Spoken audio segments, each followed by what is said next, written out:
Table. This is your host, Kelly Lincoln. And on today's show, I'm just going to just do what I always do and talk out of my baseball cap.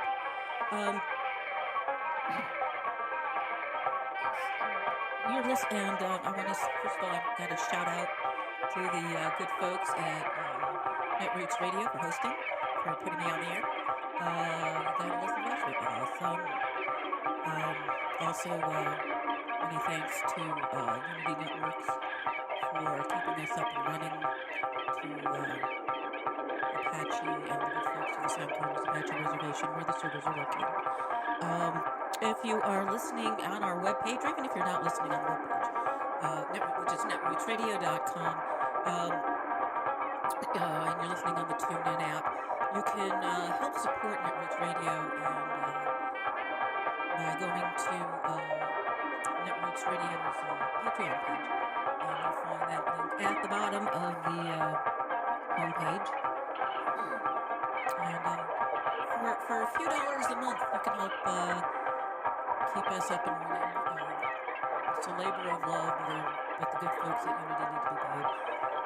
That includes, like I said, Kurt Carroll's, the folks on the San Carlos Res, Sunscreen in London. They keep us up and running. They keep us happy, healthy, and wise. And let's see, are we being heard? Am I being heard? I'm getting notes here. I just set up a new, whatever it is, setup for the system here, so I'm not sure if, well, let me just see if this works. Oh, look, I am on the air. I think that's how it was supposed to be. I hope that's right. So welcome again. Once again, my apologies for all you good folks listening in on the TuneIn radio stream, because I forgot to click something, but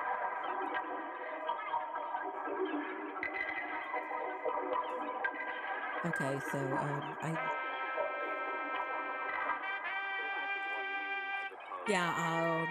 many apologies, everybody. You're listening to the show that follows me at the moment. So anyway, got new server stream set up, and I forgot to click a button. The joys of live radio. So anyway, now that you know how today is going, which is going great, my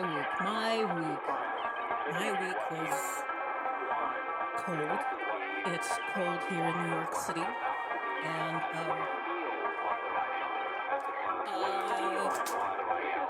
it's supposed to be spring, but it's not.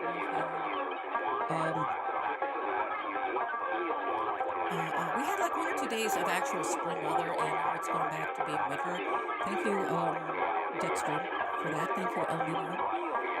It's supposed to get up to the 50s later this in the 60s later today, so that might be good. So anyway, this week, what did I do this week? Other than my checking account, which I know that just makes you guys feel so happy about. I know it's making me really happy. It will. I volunteered, held the phones for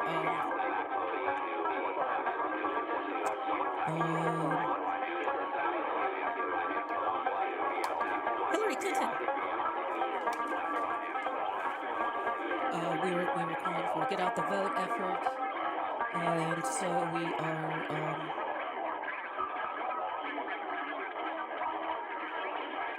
I'm getting some. Oh, what the heck? I'm getting some weird stuff going here. Can you hear me now? Hang on a second.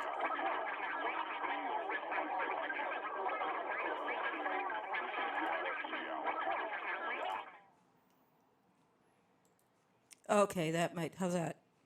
Okay, apparently something was not playing that was. But I'm just having a good live radio day, Oh, the joys of life. As you can tell, I am as organized as I always am. And I think maybe that's because I'm sitting down and trying to talk at the same time. I don't do that really well. I'm much better at talking while I'm moving around. So perhaps the next show, I will be standing up, holding a microphone, and wandering around my immense studio. And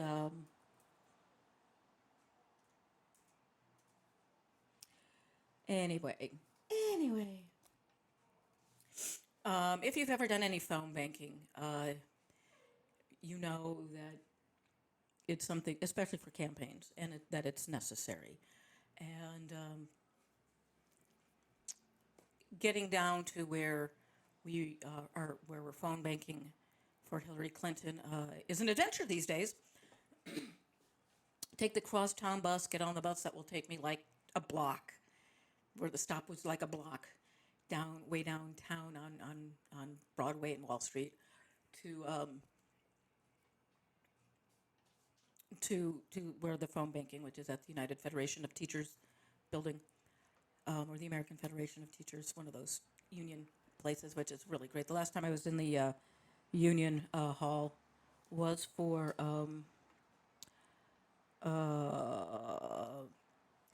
the Writers Guild strike, where we were there to pick up bags and sacks of pencils and to drop them off at the offices of the heads of the companies that were saying, we're not going to pay you guys nothing for these DVRs. We're not going to pay you any more money than you're already not getting. And myself and and four other people, two of whom were writers for The Daily Show. One is now writing for Conan, the other is now writing for John Oliver. And we were like the only ones that, well, we walked into the building after we took pictures of ourselves in front of the buildings with our pencils. And we walked into the building, we walked up to the security guard and talked to him and told him what we were there for. We were not allowed to go up and drop them off at the Crypt Keeper's office. But we did go into the mailroom and talk to the nice guys in the mailroom about these, and they actually took delivery of them. Now, whether or not they ever made it upstairs to Redstone, we don't know, but it didn't matter. We delivered them, and I think we were the only ones that actually did. And I made a lot of good friends walking that picket line, so a lot of good people, a lot of really creative, talented people, and I've been having my head in the sand a lot too this week. I haven't been feeling. I've had dealings with asthma and all that good stuff. But you're not interested in my health. Oh no, you're not.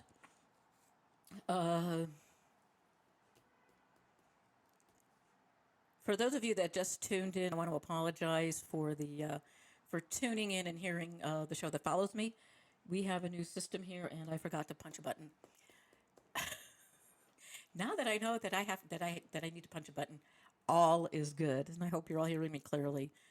My last few shows have been pre-recorded because I haven't because 2 weeks ago at this time I was working. I actually had a job. I work seasonal. I work not seasonally, but yeah, seasonally. I have a job where I work X number of weeks and then I have X number of weeks off. And right now I am on hiatus. At liberty, as well they say, and it makes it interesting because you get into a routine and suddenly that routine isn't there. So what do? You sleep. You watch the same shit you've watched during the week. You wander around your room, wander around outside, try and get creative juices flowing, and then you get the idea, and that idea doesn't stay with you long enough to write down, or it stays with you long enough to write down, but then your brief outline isn't there, and that has happened to me a couple of times this week. Excuse me for the coughing. So I have some parody spots that I'm working on, and the biggest problem is that I've got the name of the spot and the basic setup, but I can't. But the basic premise is well, I've got the basic premise, and that's about it. The rest of the idea is like so gone. It's so gone. Attention deficits or creativity deficits, actually focus deficits, are awesome.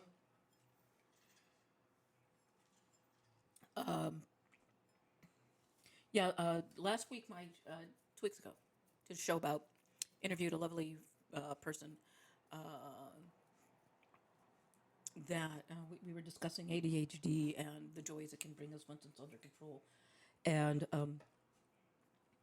what's happening here right now is the fact that it's very difficult for me to focus. And So if I'm lying in bed at night, or if I'm walking around and and I'm come up with an idea, and as soon as I get up to move for that idea, it's like gone. No, I can't take it. You can't take your focusing on your medications that keep you focused at night because it'll also keep you awake. All the medications that they give you for most of the meds that they prescribe for people with attention deficits are amphetamine based. And I was like highly amused when somebody discovered that, oh my God, Adderall is just one molecule away from methamphetamines. Well, duh. It's not meth, dudes. You're not going to get meth mouth from taking your Adderall meds. You know, I mean, I got to say that there's a lot of stupidity, ignorance, just not knowing. You know, when I mean, certain common sense things. I mean, my prescriptions are generic, and it's like, oh yeah, it's amphetamine. Adderall's amphetamines. But there is this belief that I'm not going to say that it's all good because then again, things like your attention, your ADHD medications, and your other medications, your pain pills, can be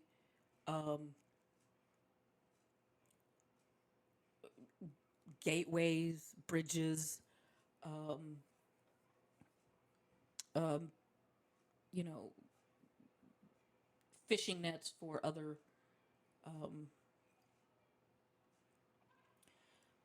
more addicting drugs or illegal drugs.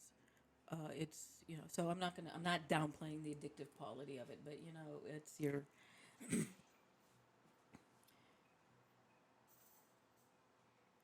just taking it as it's prescribed to you is not going to lead you into the dark belly underworld unless you overtake it or take it inappropriately. Or I'm talking about my medications, and I do know that other medications, painkillers especially, can like get you addicted to other things, can lead you into other heavier medications for pain because there is a high associated with things with your painkillers, or as I like to say, you hurt but you just don't care. Like Tylenol with codeine, you hurt but you don't care about the pain. Oxycodone, you hurt but you don't care about the pain. And of course, you up the dose on that because you're dealing with the pain. And most people, it's and addiction is real. Addiction is very difficult for people to handle, and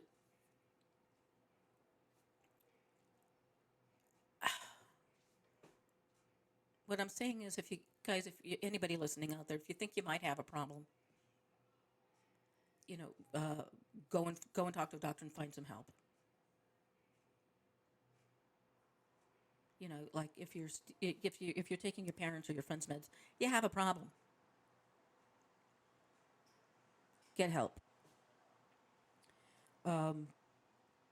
Getting help. I'm going to go back to talking about phone banking for Hillary. We use I worked in telemarketing situations, and you have auto dialers, or you just punch your phones up yourself. Being attention deficit and having major being a champion grade A focused procrastinator, I prefer the auto dialers because you can. It's just easier for me. They had one dialer which was an auto dialer the first time I went, and it was great because I didn't have to do anything. It just rang and then it picked up, and I got to talk to people. The last time I went in, we were doing the dialing off of landlines, and that became fun because all the people I was calling were in their 70s to 80s, and this was a get out the vote situation. And everyone, and I only talked to one person in the time I was there. Everything else was answering machines because us older people have learned the art of not answering every damn phone call. We screen our calls. And youngins, you should screen your calls too. Now, I know that's hard on a cell phone, but you've got your visible voicemail or whatever. or you don't know who that person that recognize that number, you just don't answer it. You listen to it, and you listen to who's calling. And if they hang up, you know it was a damn telemarketer. You know it was somebody just dying to sell you something, whether you wanted to sell it or not. And so yeah, I was dialing people that were in their 70s, a couple up near 90 for Wisconsin.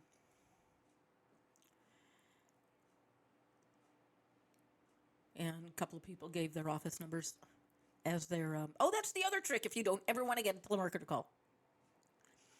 Use your office number. Use your office main switchboard number. A couple of people did that, and several people did that. So, just, oh, I know this. It ends in doubles. It's okay. That is, I recognize that. That is an office. Oh, I got two people to answer. And one was the receptionist in an office building. So I knew that was not going to happen.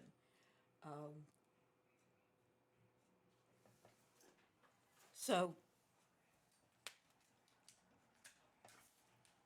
today I was just being so damn lazy. I was supposed to go out and person a table down in Union Square, but I just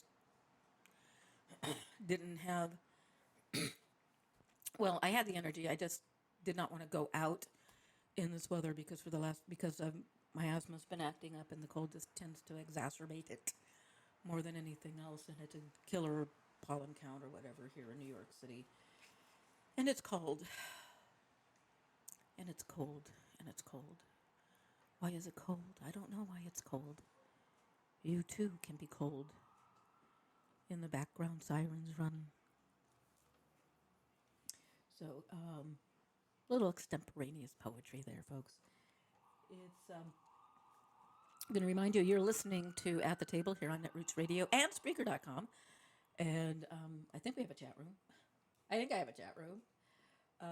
But I can't type and talk at the same time. Anytime you might hear a little bit of dead air, that's me trying to look for something on the inner tubes. Oh, and speaking of fun shit, of the inner tubes, some idiots, 15 people,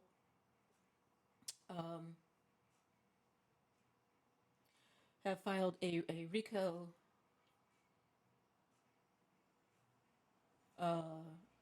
lawsuit against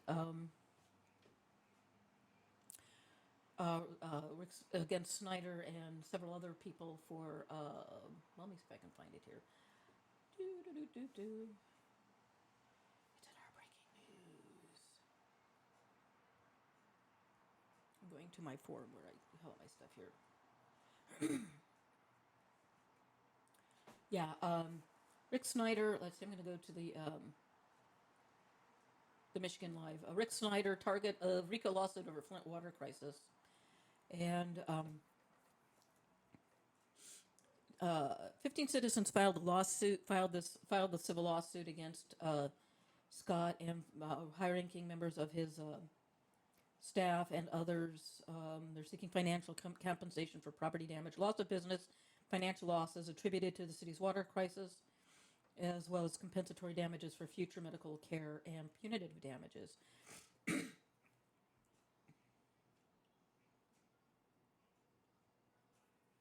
And part of it also claims the complaint names Snyder, much more the Michigan Department of Environmental Quality and multiple members of its staff, the Michigan Department of Health and Human Services and members of its staff, the City of Flint and members of its Public Works Department, multiple engineering companies that were hired to evaluate the city's water system, former Mayor Dane Walling, and 3 of the city's former emergency managers. Now, I have some friends that are looking at that and don't think that that they have much of a case, or what case, but we don't. But that remains to be seen. But it is known, and it is a fact, that the governor did not want to spend a couple of $100 it would have cost to pour a chemical into the Flint River that would seal the pipes, so there wouldn't be the leaching of lead and other toxins out of the pipes And there's a similar issue now. It's not just Flint that is dealing with lead in their drinking water. Other cities, it's endemic to all cities where the pipes have not, where the infrastructure has not been replaced, like Newark, New Jersey. They have, everybody knows that their water's not safe to drink. They have filters, but the filters in a lot of the schools in Newark, the filters have never been replaced. They are not replaced as they should be. Several schools, you're drinking bottled water. There's like 33 schools that are being tested. They're starting with the lower grades and working their way up. And this is a matter of indifference and greed. Because you want to ask yourself, do the people of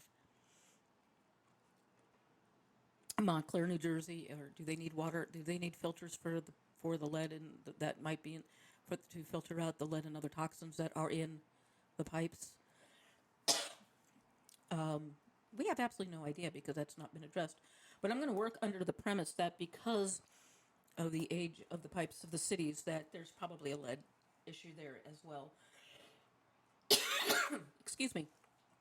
So I'm going to go back to reading this because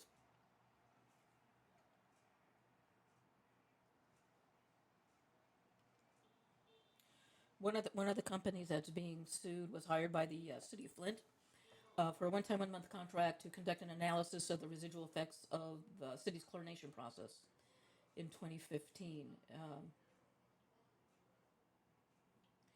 And the testing or sampling of water was unrelated to the current lead issues reported.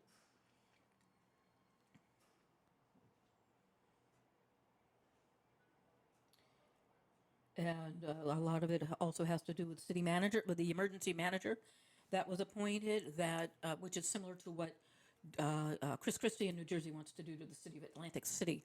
No, we're not going to give you the money to pay your payroll. We want to take you over. Now, if which is stripping the electorate of their due process and their right to one man, one vote.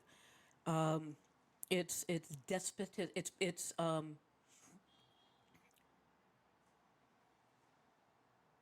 despotism. I believe Atlantic City, New Jersey's mayor wasn't all that friendly to him.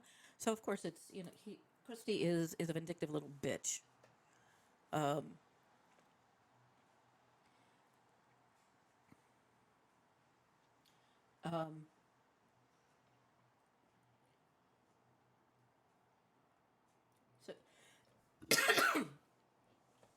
and so it's going to be interesting to see how this particular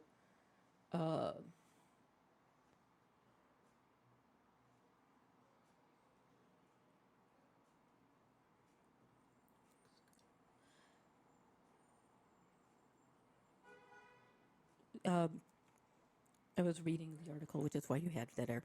It's like I said, it's going to take some time. It's gonna be interesting to see how the RICO suit plays out, to see whether or not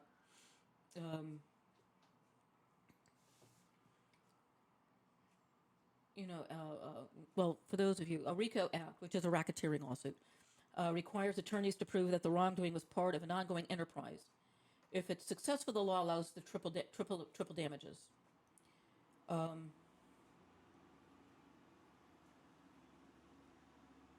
The RICO Act. This is the first time the RICO Act has been used in a lawsuit regarding the water crisis.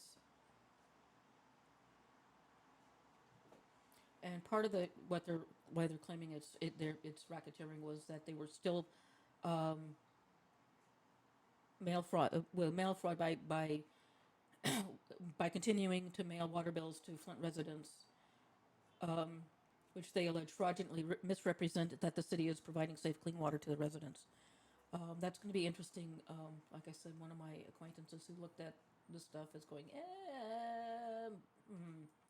well, actually, that's like the only one that they're looking at, but apparently the rest of it, they haven't commented on yet. Somebody else thinks they're winking off on the part of that being the mail fraud, the wire fraud, because they were being sent water bills to pay for being poisoned. New York City still has issues with lead paint.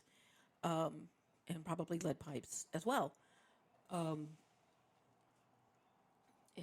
it's just not, related to those buildings built in the projects. I'm going to say probably the building I'm living in. There's probably some lead in the water.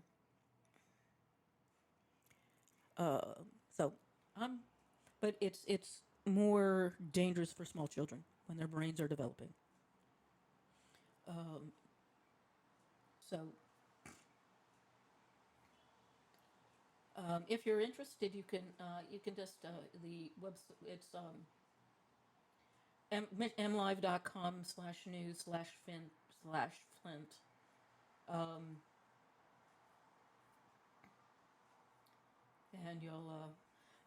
and you can read the whole article there, and they've linked you to the documents. It's writing. Speaking of writing, got people.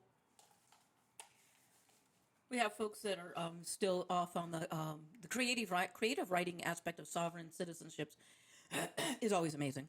They believe in conspiracy theories because for a lot of people it gives them because for a lot of people who believe in conspiracy theories, it gives them some form of control over their life if they can say, oh well, it's the reptilian people, it's the Illuminati, it's bankers, it's Wall Street. I was active with Occupy, and then they went into that conspiracy theory thing, and it was like, oh, okay, time for me to go. Now, I love a good conspiracy theory as much as anybody, and I find some of the best science fiction is on YouTube. Oh man, just there's tons, there's shit tons of awesome conspiracy theory videos on YouTube. You don't even need to go to Infowars or David Icke. You just need to just do a YouTube search for conspiracy theories, and they're all over. There's reptilian theories. There's Illuminati theories where somebody actually takes with far more time on their hands than I have to actually, and a lot more focus than I have, sits down and actually goes frame by frame through music videos to find all the Illuminati symbolism they can find, occult symbolism they can find in a video. But I will say one thing: for the people that believe in the Masonic origins of the United States of America, they're quite correct, because our Constitution is actually based on the Constitution bylaws of the Masonic order of that time. One man, one vote, religious freedom, freedom of expression, hierarchies. It's very Masonic. But is it a Masonic Illuminati conspiracy? Who knows? I'm not allowed to say. I just can't. And Donald Trump, um, and during Passover, there are certain dietary restrictions for people who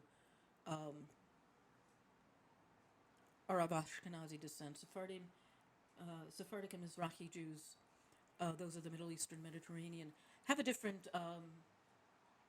cultural attitude towards the grains that are mentioned in the Old Testament. And amongst those prohibitions are, anything with wheat, any grain that can be leavened. And so, for that regards, there is, vodka can be kosher, but it's not kosher if it's not made with, traditional potatoes. If you make, whiskeys, bourbons, ryes, aren't kosher for the week of Passover because of the grains that are used to distill them. Rye, barley, wheat, not kosher. So Donald Trump, in his genius,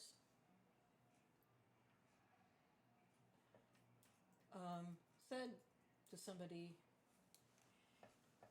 "Sure, you can put my name on your vodka and sell it in Israel."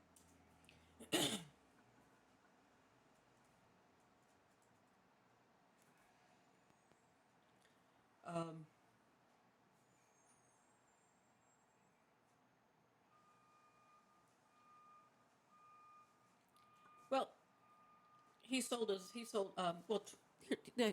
name for a licensing deal to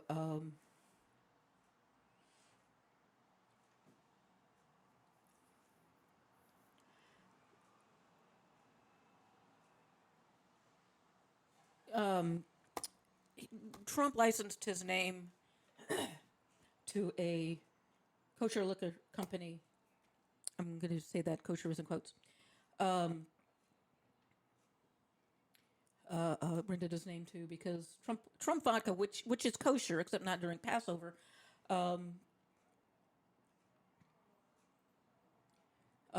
which is okay. But an independent importer thought that this would be a good way to make some money, since the vodka distribution that since the drink that since the vodka hasn't been sold since 2011. Trump said, "Sure, I'll let you distribute this in Israel." Not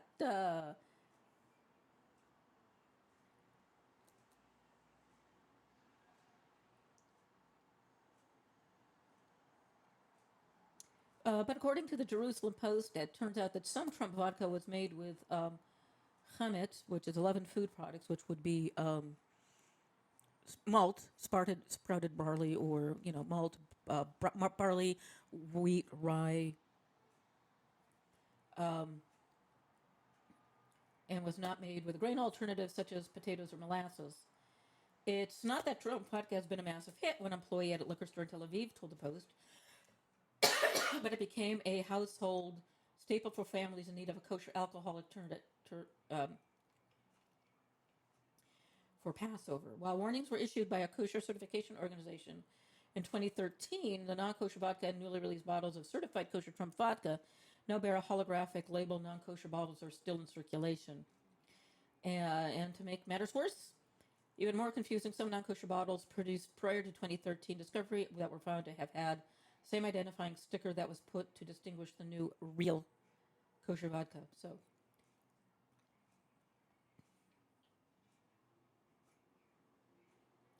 So now they're actually having to forge kashrut holograms to stick on vodka in order to sell it as kind of ah.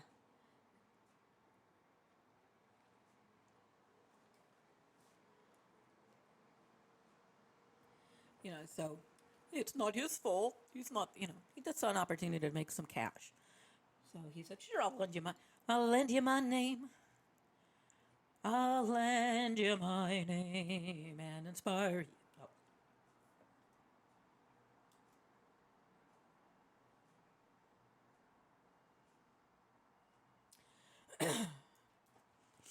And there is an irony to, and actually rather pathetic irony to this whole thing with Donald Trump and his wine, his horrible his wine said a couple people in a televised on a morning show in a blind taste test chose boxed wine over his wine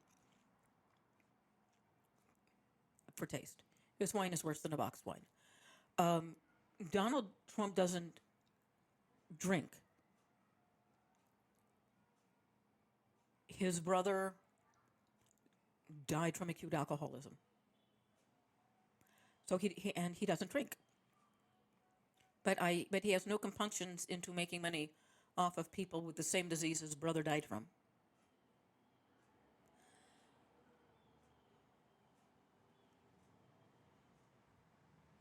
So it's sad and pathetic, and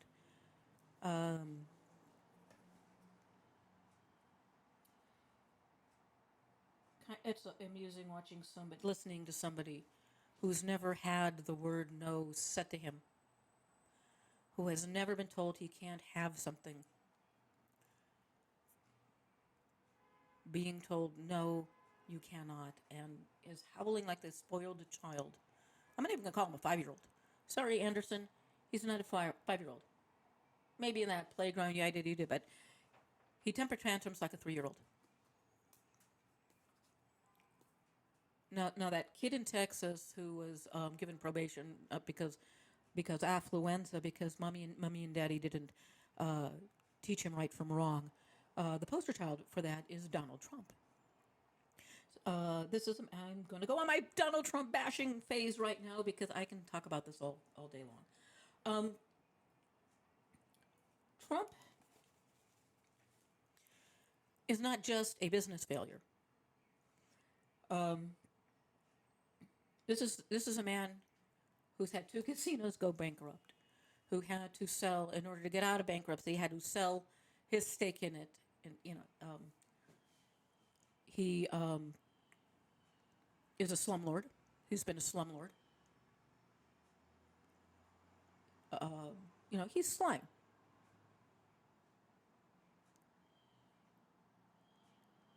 And for people in that support him are like the sovereign citizen and the people that believe we live in a tyranny. Oh, they live in a alternate consensus reality, and you get all of us agree upon our reality is our reality because we all agree upon certain principles, certain things.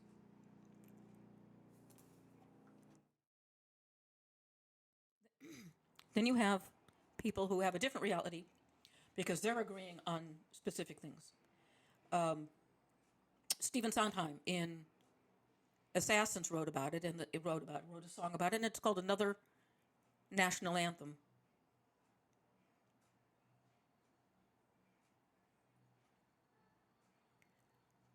And all the people in that number, they all at some point or another ask, "Where's my prize?" And if you've never seen Assassins, it takes place in a shooting gallery at an amusement park. And so we have so we have 2 different realities, and they're kind of merging. They sort of like go their own path, and then they merge. Like they merged at the Bundy Ranch at Bunkerville and at Malheur, and it's and how it merged Waco, Ruby Ridge, and all these other things. The Move House. For those of you who don't know what Move House was, back in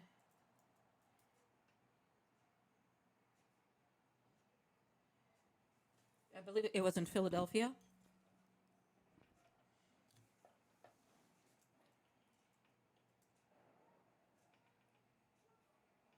And in 1985,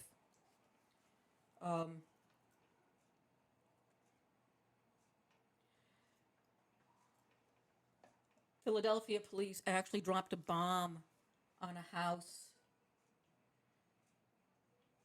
in Philadelphia. Move is a Philadelphia-based Black liberation group.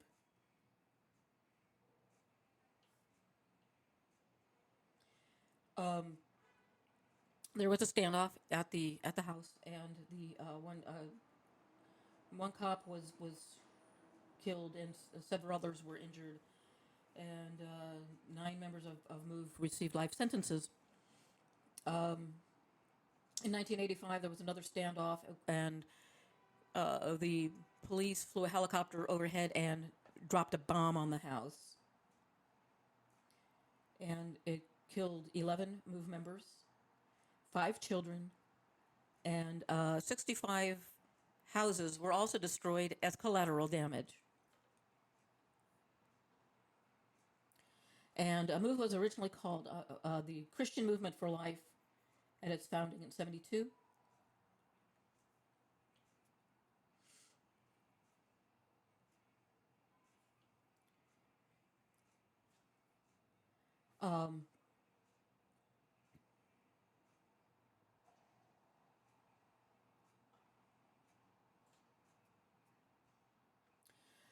And the firefighters on the scene of the bombing let the houses burn.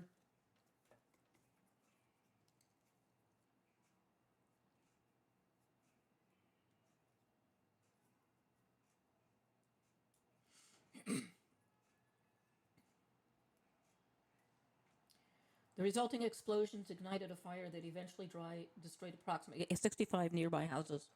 The firefighters, who had early deluge hosed the MOVE members in a failed attempt to evict them from the building, stood by as the fire caused by the bomb engulfed the first house and spread. They let 65 houses burn because they were ordered to stand down.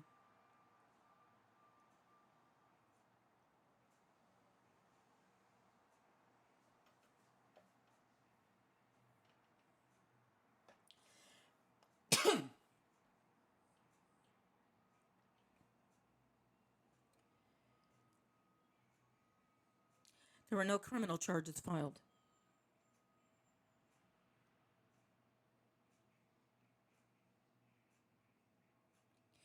You think they were 96? You want to talk?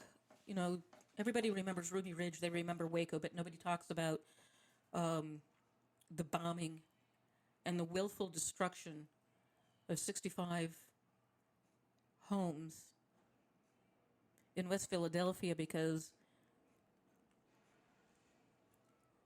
poor and black.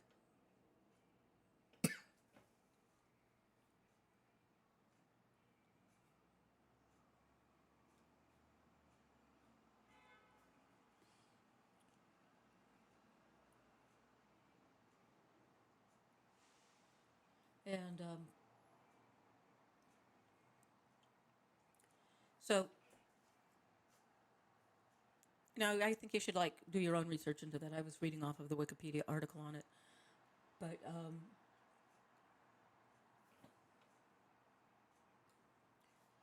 there, all you need to do is just search "move house bombing," and you'll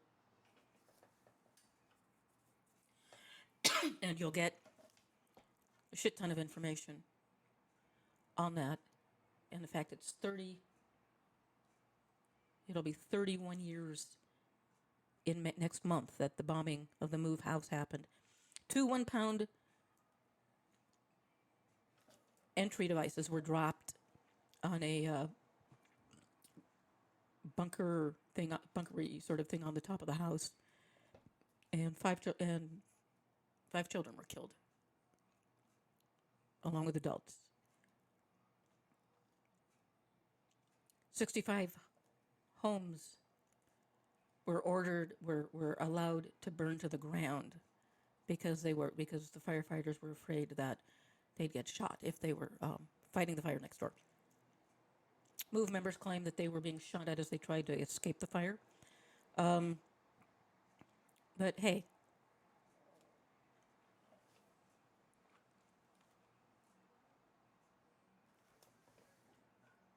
Philly Mag, you can go to Philly. There's lots of the bombing is there.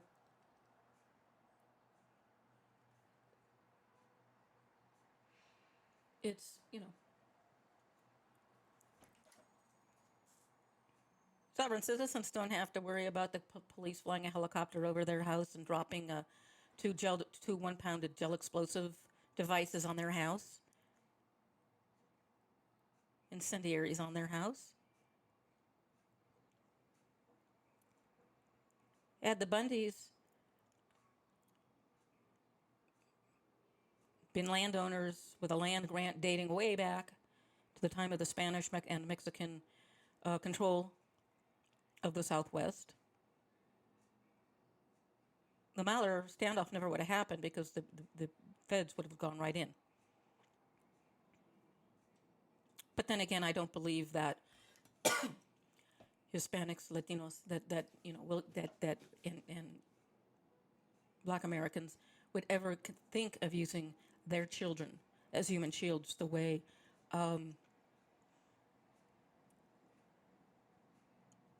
the militia would. Yeah, we're gonna,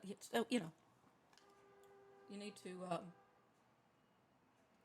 do some research on the Move House bombing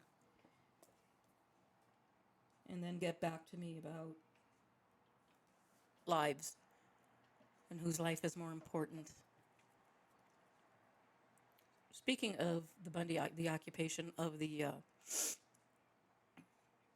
Malheur uh, refuge, it's birding season. The birds are happily returning to the refuge. So, and there's some awesome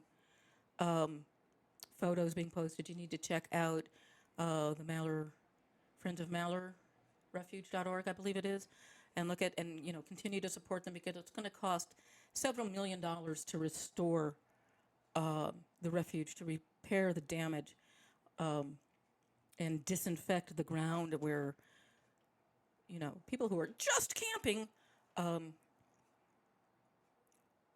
not only does shit in a trench but shit in the house. And you can follow the uh, the trial. They've all been, for the most part, denied bail, flight risks. It's. I really don't like their consensus reality because they're putting my life at risk. They're putting your life at risk because they have their own version of the Constitution, and it only encompasses the Second Amendment, the Second Amendment, part of the Second Amendment, the Second Amendment, the 10th Amendment, and the First Amendment, but only if you agree with what they say.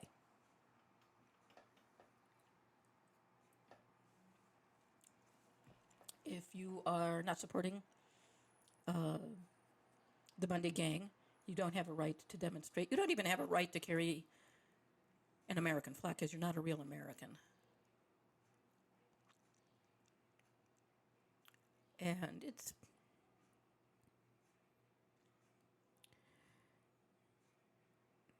it gives them some power, makes them feel powerful. It gives them, if you're somebody where nothing seems to go right in your life, you've got, you will grab onto anything that allows you some modicum of control. And I'm not sympathizing with them. I'm just trying to understand them. And I need to jump in rather, more fully into the madness, but I just can't deal with the bullshit. And the rampant anti-Semitism, anti-Muslim, and anti-African, anti-Black sentiments. It's about people who feel they are losing control, and they want that control. They want to keep that control. And you're seeing a lot of people who suddenly realize that they no longer have the power that the government granted to them back in the 19th century.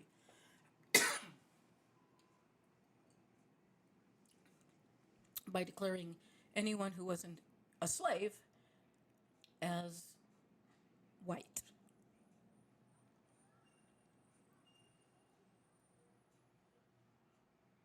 So I know this is supposed to be a show about arts and entertainment, and the Tony Awards have listed out their nominees for the best performers for their best for the musicals for the Tonys, and this is what their Alex Brightman from School of Rock is eligible for best performance by an actor in a leading role. Jennifer Hudson is eligible for her role best performance by an actress in a featured role in Color Purple. Jessica Hecht is considered eligible in best performance by an actress in a featured role for Fiddler on the Roof. Andrea Martin, Campbell Scott, Tracy Chimo, Daniel Davis, David Furr, Kate Jennings Grant, Megan Hale, Rob McClure, and Jeremy Shemus are considered eligible in the best performance by actor in a featured role for Noises Off. Linda Lavin, I love Linda Lavin, and for those of you who don't remember her, who don't know who she is, she's an incredible actress. She's done Mama Rose and Gypsy. She's probably best known on TV for Alice. She is considered eligible for Best Actress in a Leading Role in a Play for Our Mother's Brief Affair, and the play Blackbird is considered eligible for the Best Revival of a Play. Gavin Creel, Michael McGrath, Byron Jennings, and Jane Krakowski will be considered eligible in Best Performance by an Actor in a Featured Role for She Loves Me. And this is important because the way they deal with this is that if your name is above the title of a play on Broadway, you become eligible. And sometimes there has to be some, if it's an ensemble, it gets a little tricky there. But were just announced, and these are the eligibilities. These are eligible, so they can now be nominated for the Tony. And so many good actors. And I'm going to sneeze in a moment.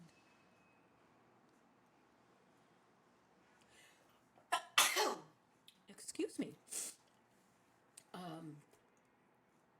These are just some amazing actors and actresses, and it's just really, really cool to see these nominees. I started in working on my short-term memory, my working memory, keeping monologues in my head. I started working on a monologue that I had been long wanting to work on from a one-act play by Tennessee Williams called The Gnädiges Fräulein. And he was doing some experimental stuff, not reality-based.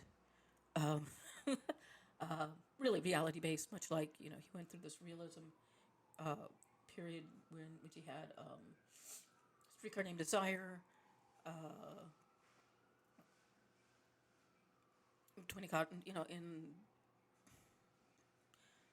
certain summer, suddenly last summer, my brain is going out on me, but Gnädiges Fräulein is a surrealist bit, one act, that takes place on a very southernmost island where, in my interpretation, the characters may or may not be pelicans. But that's my interpretation, and I am sticking to it. And it's a wonderful monologue. I'm doing about half of the whole introductory piece. And it's perfect for me because this character herself is rather attention deficit. She can't keep focus, so it's perfect for me. I also picked up a copy of his wonderful interpretation of the Orpheus myth called Orpheus Descending, and I love that play. Lots of good roles for actresses in my age, and it's nice to know that when I was younger and going gray, that I was ahead of my time fashion-wise, because it's now a huge fashion thing for young women and young men to dye their hair gray. For the guys, they say it makes them look distinguished. For the ladies, it does make you look older, more mature, as the case may be. But more power to you. Thank you for helping me become trendier than I already am. And you're listening to At the Table here on netrootsradio.com and on the TuneIn app. If you don't have the TuneIn app, you can download it from the App Store and Google Play, and you can stream us, listen to. It's a great app. It's an awesome app. You can find our podcasts on iTunes. You can follow me on the Twitter, and my Twitter handle is at ATT Show, and you can tweet at me. And you can stay tuned for Katie Speaks coming up next here on Netroots Radio. And you should listen to Katie Speaks. She's awesome.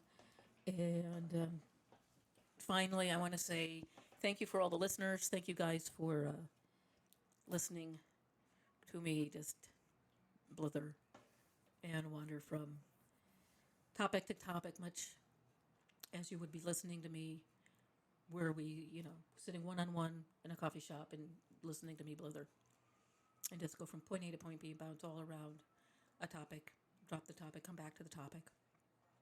I want to say thank you, give a shout out to Justice, who actually got me up and running today because, as I said, we've got a new stream and I didn't punch the button. I thought it was going to take itself. Ha ha! I have to punch things, which is good. Justice is our program director. He's awesome. He co-hosts the after show with the Wink, with whom I co-host a show later tonight called the Roundhouse Power Hour, where again you get to listen to me blither more coherently. And we listen to the Coffee Cast, another original programming, Kagro in the Morning original programming, and in between our awesome original programming is all the progressive voices you love. Hartman, you got it. We're there. Ring of Fire. So on behalf of me and all the good people here at netrootsradio.com, I want to say thank you and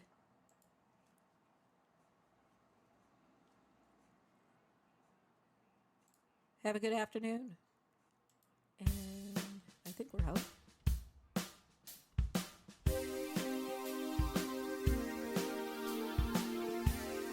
Oh, by the way, I composed this song.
And now, deck tonic and dancing is permitted.